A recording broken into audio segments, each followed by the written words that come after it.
Shalom Bracha mes chers amis, aujourd'hui on a proposé de notre cher dénominateur commun entre mon cher ami Rabbi David Toledano Shlita et nous-mêmes de essayer de faire une sorte de, comment on appelle ça, de discussion et pour essayer de savoir comment faire au maximum pour que la Torah elle soit diffusée chez nos enfants et pas que nos enfants à nous qui sommes personnes qui sont déjà dans la Torah, mais aussi des personnes qui sont loin, qui habitent dans des endroits qui n'y a pas de synagogue, où les synagogues elles se vident.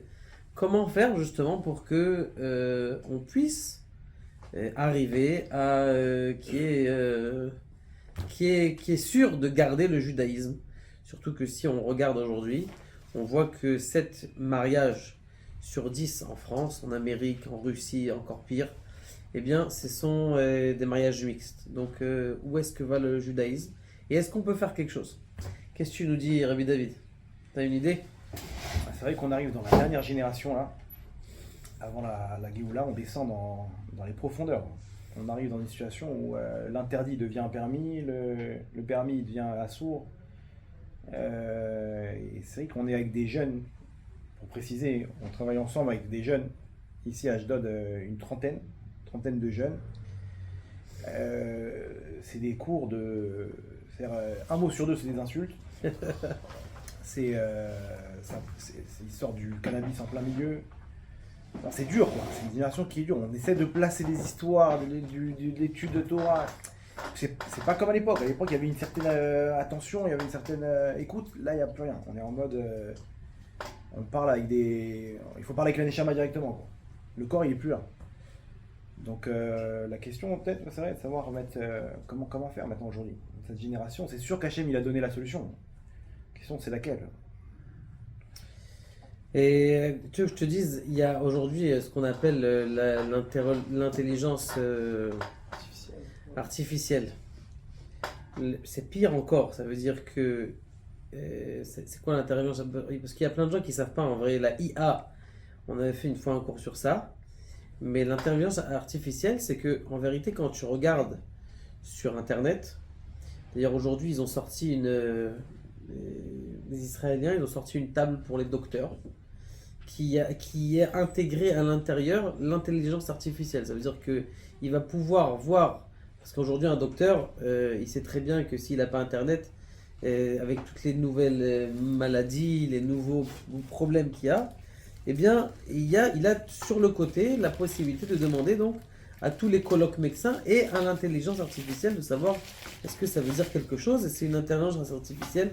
Il faut savoir que beaucoup des bases de Russie, c'est-à-dire de l'investissement de la Russie, c'est d'investir dans cette intelligence artificielle.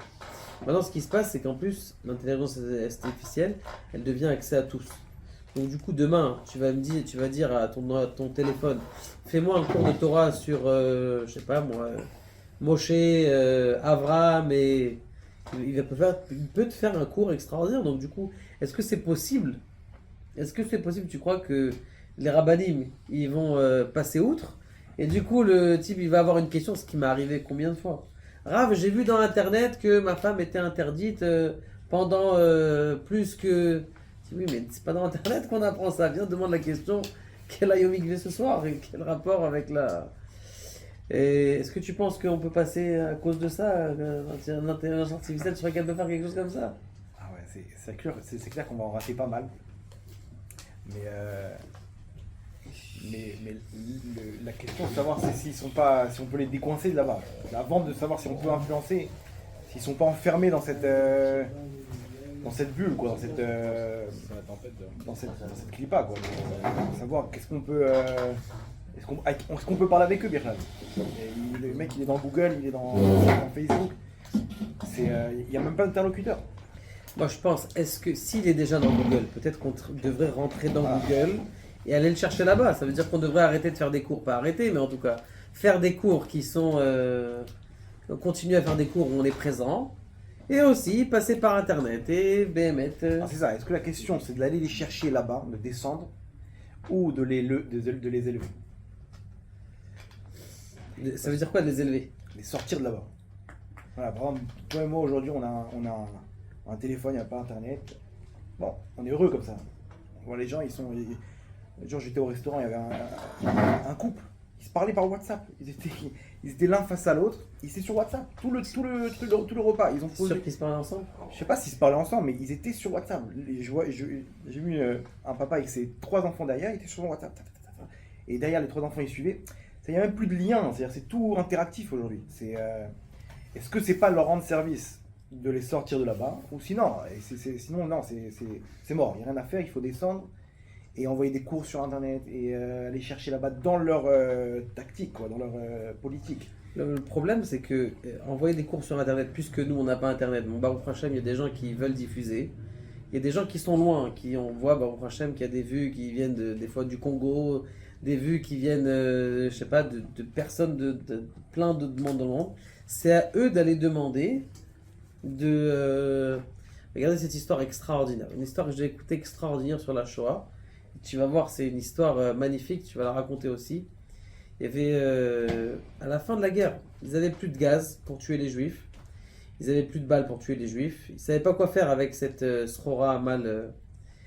Et ils ont décidé tout simplement, on va faire la marche de la mort. Et là, ils ont dit, on va faire mieux, on va faire dans le train. Donc, qu'est-ce qu'ils ont fait? Ils ont tous monté dans le train. Tous montés dans le train. Ils les ont pris dans le train. Ils les ont montés. Et ils ont dit, alors on va. Mais ils ne savaient pas où ils vont. Maintenant, il y en avait un, je ne sais pas ce qui s'est passé, mais il y en avait 2 qui étaient dans un wagon. Il y a un vieux et un jeune. Le vieux, il était donc assis comme ça, en train de commencer à grelotter, vous savez, les habits qu'ils avaient tout fins et tout. Et il dit comme ça au jeune, il dit, écoute, tu peux venir, je suis en train de mourir de froid, je sais. Tu peux venir me chauffer, s'il te plaît, et tout ça. Alors l'autre, il lui fait, ok, d'accord, il se lève, il commence à le frotter comme ça, le truc, le réchauffer. Bon, au bout de 5-6 minutes, il s'arrête, il va s'asseoir. L'autre, le vieux, il est pris, je t'en prie, regarde, tu peux revenir, je suis en train de... Il va, il frotte et tout ça. Et bon, il se rassoit.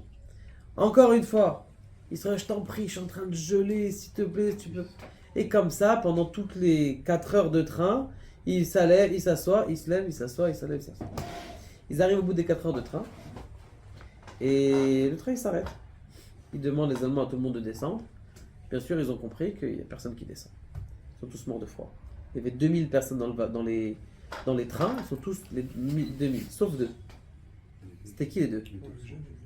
Donc le jeune, en vérité, qu'est-ce qu'il s'est dit? Il s'est dit, Ribono Shel Olam, moi je me croyais que j'étais en train de sauver un juif. Je me suis sauvé à moi-même. Parce que le fait que moi aussi j'ai bougé, j'ai fait du sport pendant 4 heures, alors ça m'a sauvé.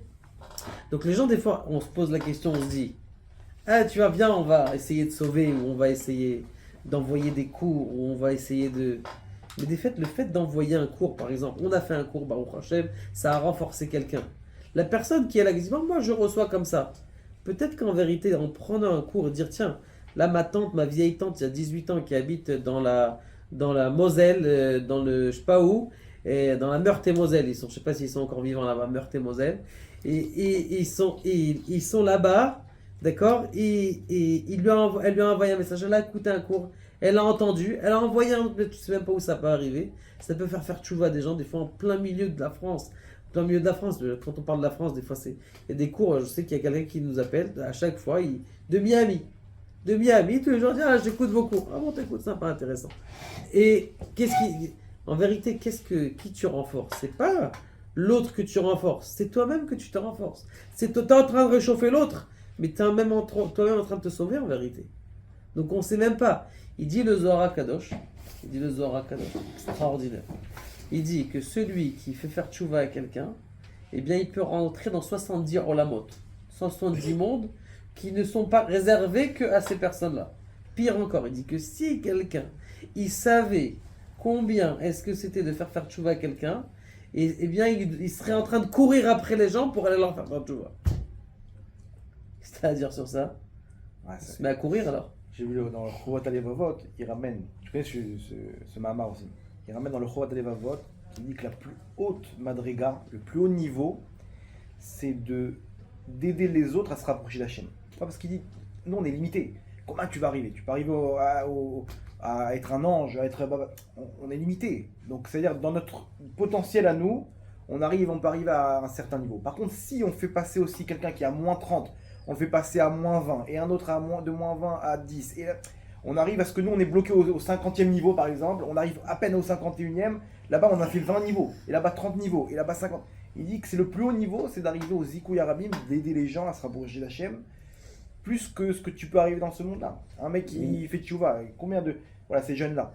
Et si on arrive à Baruch Hashem à les aider et qu'ils arrivent à se marier dans la Gdusha, c'est une famille ils vont faire des enfants, encore des mitzvot, et encore, c'est des centaines, voire des milliers Bezrat Hashem.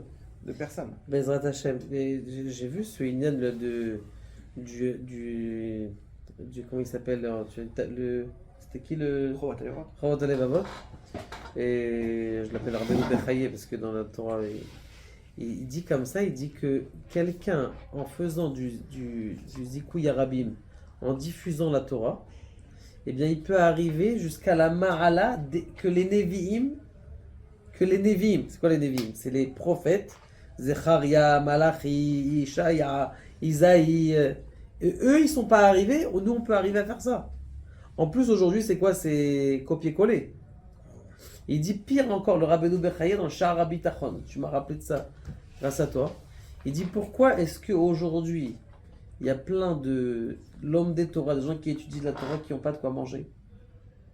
Il dit, je vais t'expliquer pourquoi. Il dit parce qu'ils ne vont pas voir les autres pour aller leur demander. Rabbeinu Bechaye, c'est un Rishon, tu ne vas pas dire oui, bon, c'est un rabbi qui est chassidi, les chassidoutes, on sait qu'ils ont leur.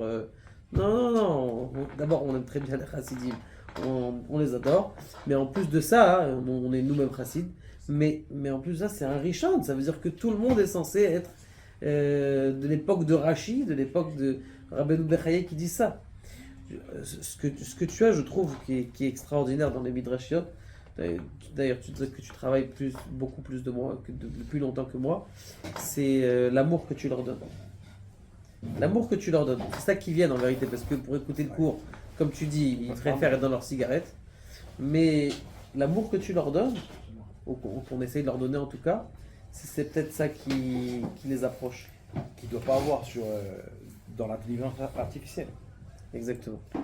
Donc, entre parenthèses, si je peux rajouter un point, c'est que ce ne reste pas qu'à nous, au niveau de la diffusion de la Torah. C'est qu'aujourd'hui, le Zikouï Arabim, Internet, c'est quelque chose que Hachem il a fait en sorte que chacun il peut venir prendre un cours là-bas, le poster, l'autre il a mis un feuillet de Shabbat, l'autre il a mis une halakha, l'autre il a mis même pour son fils, même dans, je sais pas, dans les boîtes. C'est quelque chose que chacun il peut diffuser aujourd'hui. La diffusion elle est tellement... comment dire, à l'époque, on allait au Talmud Torah, ou on allait chez le Rav, il n'y a pas de diffusion possible. Le mec il rentrait chez lui, il répétait le Dvar Torah à sa femme, mais c'est tout, ça s'arrêtait à sa femme, ses enfants. Aujourd'hui, le mec il peut conquérir le monde. Il peut faire un groupe WhatsApp avec 250 personnes, il envoie des halachot, des histoires, des machins, les mecs ils font, même s'il utilise ce que les rabbanim y font, mais chacun il peut être aujourd'hui une industrie. Voilà, une industrie, combien de millions de mitzvot, chaque étude, chaque personne qui fait tchouva, c'est sur son compte. Il dit le Rav Shach, si Hitler il a pu tuer 6 millions de juifs, un juif, il peut ramener ces 6 millions de juifs. Bezrat Hashem, en espérant que ce cours il puisse continuer, qu'on puisse le faire plusieurs fois avec d'autres débats. Bezrat Hashem. Hazak Ubaouk, merci d'être venu. Hazak Ubaouk. Pour la chaleur des cours, de nos cours Bezrat Hashem, comme vous le savez, et pour les jeunes, c'est-à-dire de 17 à 14 à 18 ans, vous avez le lundi et le mercredi, vous avez 2 cours qui se trouvent à Ashdod, à Yudbet, d'accord? Envoyez exactement votre numéro et on vous donnera exactement l'adresse. C'est à Yudbet, Rehov et Av, c'est ça? Et 14. Le Rav donne son cours aussi le mercredi ici à Klita, numéro 3. C'est un cours mixte. Baruch Hashem, vous êtes invité à 9h. 21h jusqu'à... Remercier le Rav pour l'accueil de la synagogue. Avec grand plaisir. C'est pas à moi, c'est à Rabbi David et Rabbi Raphaël Binto qui s'occupent de tout ça. Baruch Hashem. Hashem Yivarech Otanu.